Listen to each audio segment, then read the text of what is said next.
When I first met my son's fiancée, she made fun of me. She laughed and said, "Your dad didn't even finish middle school. Can he even find a job with such low grades?"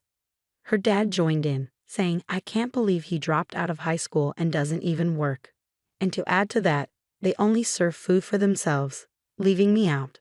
The fiancé's mom explained cheerfully, "I only cook for my family." At a family gathering, someone said, "I've never seen parents act this way." Feeling hurt by my son and others, I decided to stand up for myself. I told them, "Say what you want," and left the restaurant in frustration. My name is Stephen Walker, and I turned 60 this year. I have a son named Michael, who's 25. Our relationship is rocky, and he rarely visits. I often blame myself for not raising him well, especially since my wife passed away when Michael was young. My wife had been weak since she was young, and she died when she was just 45. At her funeral, I didn't care about the disapproving looks from relatives. I felt lost like a child. My son, Michael, stayed strong, urging me to say goodbye to Mom. But my sorrow only lasted during the funeral. At that time, I was running a real estate business passed down from my father. The day after my wife's funeral, I woke up to calls from clients. I had responsibilities to fulfill, and I had to raise Michael on my own. I woke up from my days with those urgent calls and rushed to my office. Simultaneously, I started attending school events and PTA meetings, trying to fill the void left by my wife. But handling work and school commitments alone proved too much. I reluctantly closed my business temporarily and passed my clients to another agency to focus on being there for Michael. However, when I showed up at one of Michael's school events, he glared at me and said, "Dad, I told you not to come." He even whispered, "Don't let anyone know you're my dad," leaving me feeling like a stranger. Today, as I participate in PTA activities, I wear a name tag with the name Walker, unsure of where I truly belong. I couldn't understand why my son suddenly started ignoring me, but it didn't take long for me to figure it out. "Isn't that your dad over there? What's he doing at school on a weekday? Doesn't he have a job?" My mom remarked, "I heard your dad lost his job after your mom passed away." One of Michael's classmates chimed in. Michael stayed quiet, avoiding eye contact as the teasing continued. I hurried over, trying to explain, "I'm just taking a break from work. It's like your summer or winter vacation." But instead of easing the situation, my words only made things worse for Michael. His classmates mocked him further, saying things like, "Your dad's just pretending to take a break. Your family must be struggling financially." Feeling guilty, I realized my attempt to help only backfired. As Michael faced more ridicule from his classmates, his resentment towards me grew. I felt powerless as I witnessed his suffering, unable to intervene. Countless nights, I found myself in tears, overwhelmed by a sense of helplessness. As Michael entered middle school, he began associating with troubled peers, spending nights away from home and loitering in gas station parking lots until late hours. Cell phones were rare back then, making it difficult to track his whereabouts. With each passing day, Michael's absences increased, leaving me clueless about his activities. I could only apologize when the school called to report complaints from nearby establishments. Whenever I visited Michael's school, he and his unruly friends hurled insults and projectiles at me, further deepening my feelings of inadequacy. Michael's behavior had taken a dangerous turn since starting middle school, leaving me terrified to confront him, fearing his unpredictable reactions. Reflecting on my parenting during his elementary years, I wished I had handled things differently, but I struggled to determine the right approach for addressing his misbehavior. Communicating with a teenager seemed like an insurmountable challenge, leaving me feeling lost and helpless. Michael showed no regard for attending school, frequently skipping classes and even running away during lessons. His academic performance plummeted to the lowest point. During a parent-teacher conference, they mentioned a private high school where Michael could enroll, bringing me a sense of relief. I was grateful that there was an option for him to continue his education. I hoped that the new environment and different classmates would positively influence him, leading to a change in his behavior.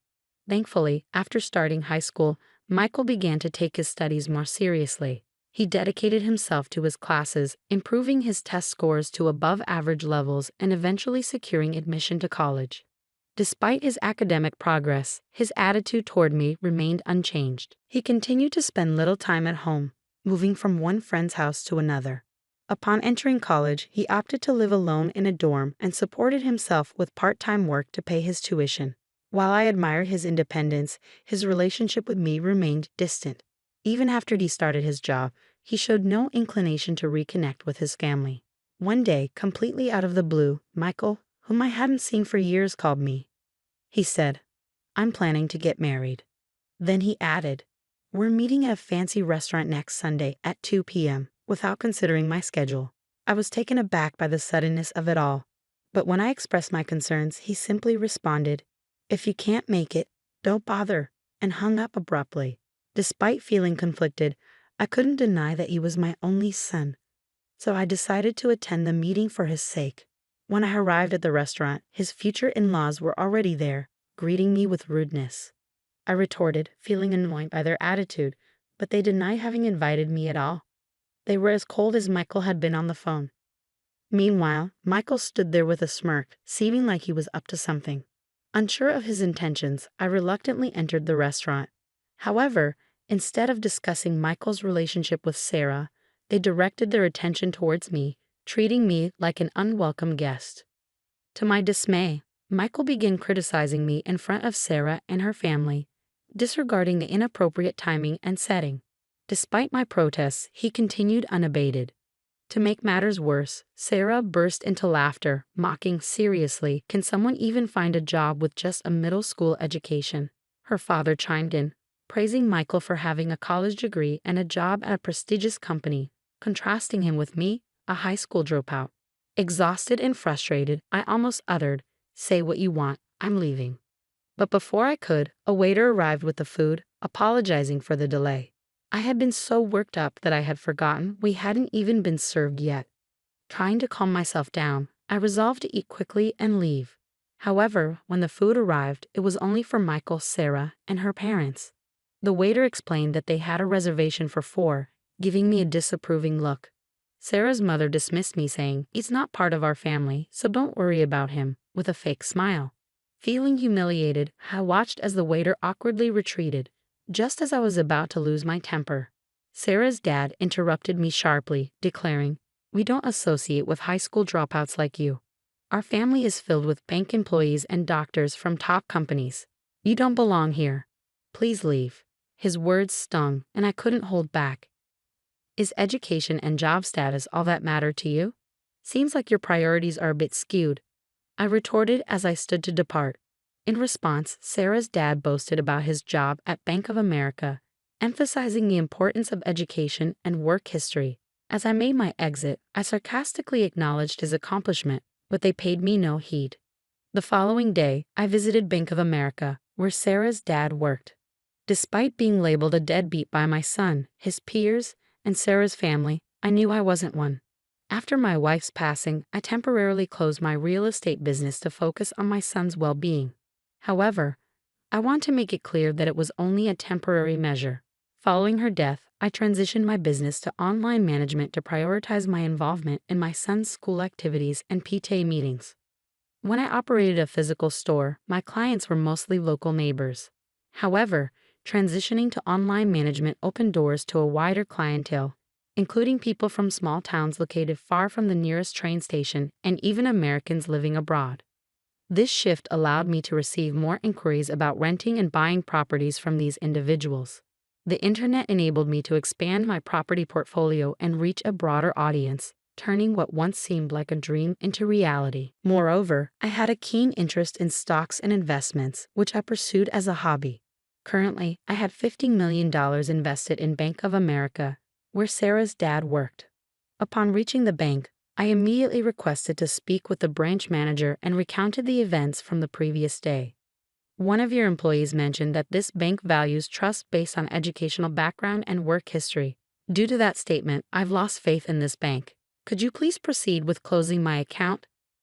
The branch manager apologized profusely and explained the account closure process, visibly distressed. "Oh, I almost forgot something important.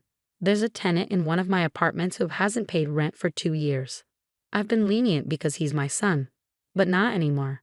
I sent him a notice demanding payment for 2 years' worth of rent." 3 days later, Sarah's dad and my son barged into my house fuming. Why did you report me to the branch manager? That was sneaky, Dad. And what's with the eviction notice? If you're the landlord, at least cover for me. I sighed and replied, I lost trust in the bank after hearing about their judgmental practices. Are you panicking because of one person's comment? Do you have something to hide? And Michael, being family doesn't excuse you from paying rent. Pay up, Sarah's dad retorted. Because of your actions, I received complaints from other clients. My boss even reprimanded me. How dare you? I didn't cause trouble. I simply shared the story with relatives and clients. I didn't tell them to close their accounts. I responded calmly. My son lashed out. What clients, Dad? You're just a deadbeat, right? How could a deadbeat afford to build a huge house like this in such a prime location and still live like this? I even did some renovations recently. I explained, but he looked puzzled, saying, Huh, what's that? Did you go into debt or something? I'm really fed up with you. I took a break from my real estate job for a while, then switched to running an online business, which I'm still doing. How many times do I have to explain? I'm not a bum, I told him, and he turned pale. What? I had no clue.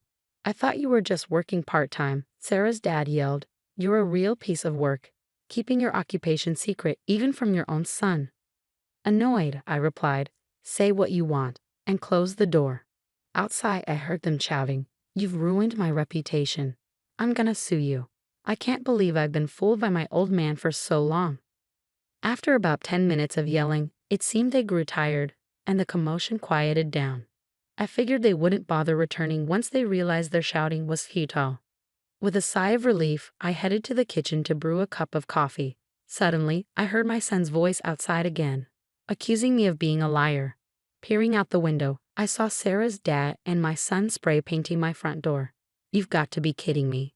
What are they up to? Just as I prepared to confront them, the sound of approaching police sirens caught my attention. Could it be that someone in the neighborhood had called the cops? My suspicion proved correct. Stepping outside, I found the two of them being detained by the police in response to a neighbor's complaint. There he is, that liar. He's ruined my reputation at work, they shouted as the officers calmly escorted them into the patrol car, assuring, We'll handle it from here. One of the officers, noticing me, approached with an oddly cheerful demeanor. Sir, would you mind coming with us to provide your statement? Why me? But I'm the one who's been wronged here. I'll spill all the details on their mischief. I thought as we arrived at the police station, showing the officers a video from my phone, captured by the security camera at my front door. I revealed the entirety of their yelling and antics. This is excellent evidence, the officer exclaimed excitedly, and my interrogation concluded swiftly. My son and Sarah's dad received a stern warning from the police and were required to sign a restraining order to stay away from me. As it turned out, the entire neighborhood had witnessed their bizarre behavior. One of my son's coworkers, who lived nearby, had been gossiping about it at the office. Hey, you won't believe it, but Michael was caught spray painting his own father's house and got taken away by the cops, they exclaimed. I was astonished. Thankfully, I had recorded the entire incident. My son's reputation took a nosedive at work and among clients, resulting in his demotion by his boss. I decided to report the incident once more to Bank of America, where Sarah's dad was employed.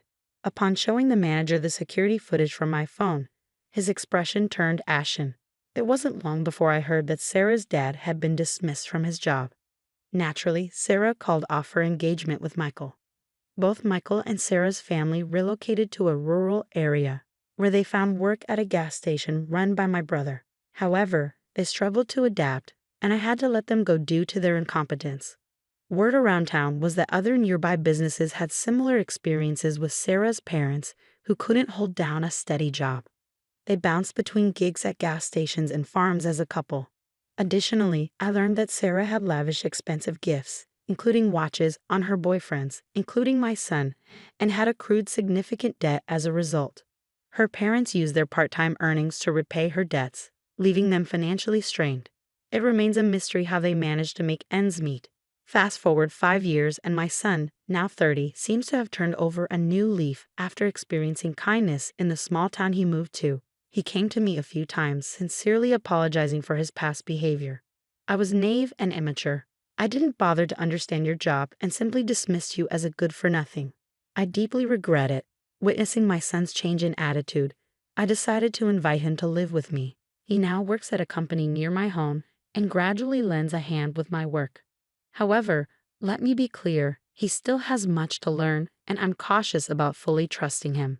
While I'm hesitant to delegate all my responsibilities to him, I'll observe his work ethic and attitude closely before making any decisions. If he demonstrates genuine transformation, I may consider passing on the management of my business to him. But if I were to mention this, he might get overly eager and impulsively resign, so I'll keep my plans to myself. Living with my son, I hold on to the hope that one day I'll feel comfortable entrusting him with everything.